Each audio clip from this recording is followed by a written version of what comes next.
Not using your motorhome much during winter? You can't just leave it for 5 months without any checks. Here are 10 things you need to do while your van is in storage or not being used very much to make sure that it's perfectly okay when you want to use it again.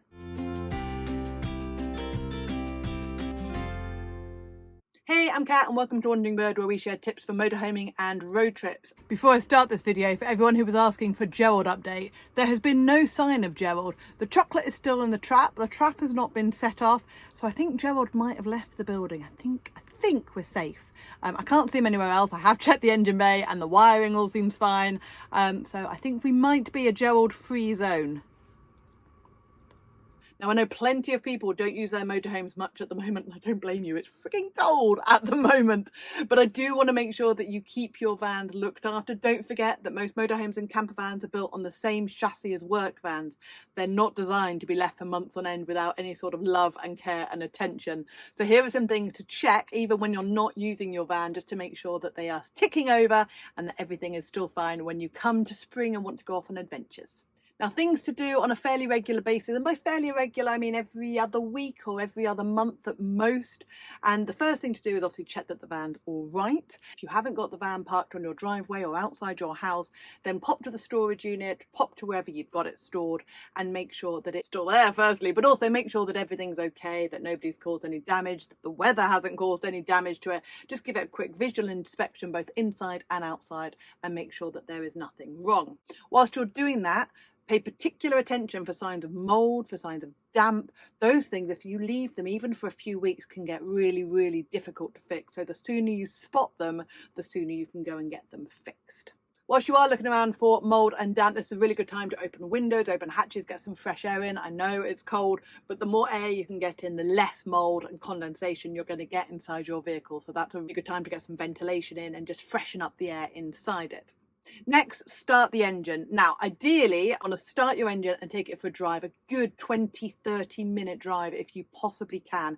That will allow the vehicle battery to recharge from starting the engine, but also just get everything a little bit warmed up and get it all moving. If you can't do that, start the engine, then rev it once it warms in like 1 minute intervals, but that's not very good for the engine, so I don't recommend you do that. Driving it is much better. It also keeps the wheels turning and all the cogs. I'm not a mechanic. I'm not going to start naming parts of a van, but it keeps that whole system rolling if you can actually take it for a drive. Whilst we're talking about wheels and tyres do not like being stood on one spot for a long period of time. You're going to do some damage to them. One thing you can do if you are going to store your vehicle and you haven't got tyre chock things is to actually increase the pressure on your tyres, but do remember to decrease the pressure before you drive it again. But increasing the pressure while it's been stored can actually help it a little bit. But again, if you take it for a drive, the likelihood of you parking it back on the exact same spot is very, very low, which means that those tyres are going to get a little bit of roll and it's not going to be so bad when they are left for a couple of months. Whilst we're on the subject of tyres, if you're one of these people who have still got a spare tyre casing, usually underneath your van, not very many vans have them nowadays, but a few still do, and if you have got one, make sure that you regularly open the actual casing because the lock can corrode, and unfortunately that means that when you do need your spare tyre that's locked inside the casing, you actually can't get into it because it's all corroded and rusted. So make sure that you are regularly opening that and checking it. Now, after you've taken the van for a drive, try and leave the gearbox in neutral. Now, some people say don't leave the handbrake on, and I totally get why, because it can jam and it can stick.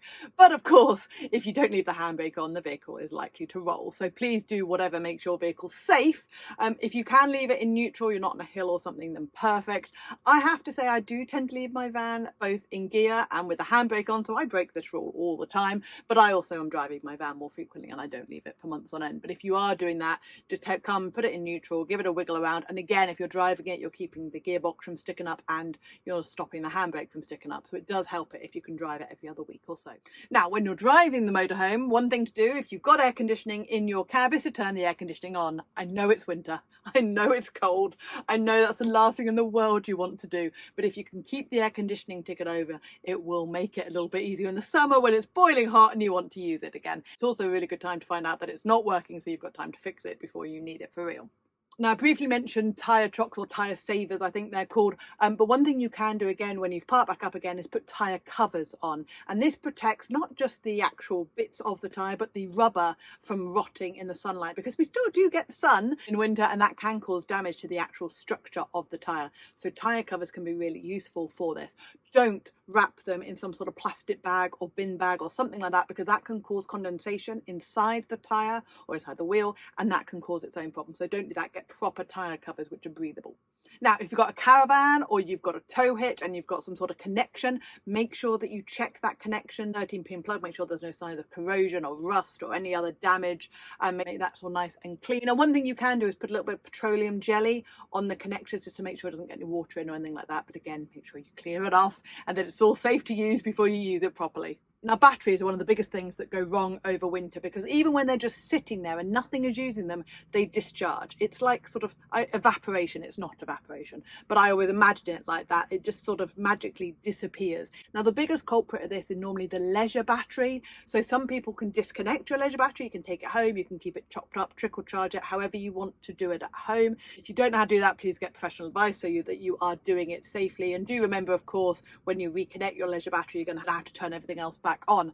However, if you try and do this with your vehicle battery, or if your leisure battery is the one that powers your tracker or your alarm or anything like that, if you disconnect that whole system is going to be broken, so nothing will work. So if you do have an alarm or a tracker, I've got a moving intelligence, what used to be phantom tracker on mine, so I can't disconnect my vehicle battery because obviously the whole process wouldn't work then. So in that case, the vehicle battery can be at risk of damage as well. And especially if you've got a cover on your motorhome, you'll find that obviously they're getting no top up because the solar panel isn't bringing any power into the batteries, and it can really bring the batteries down. I had my van covered for a couple of weeks and I found at the end of that my vehicle battery was really low. My leisure battery, now that I've gone to lithium, was fantastic, but my vehicle battery was really poor. That's something to be really mindful of. If you aren't disconnecting your batteries and you've got a cover on, make sure they get some sort of charge, again by driving it as much as you can.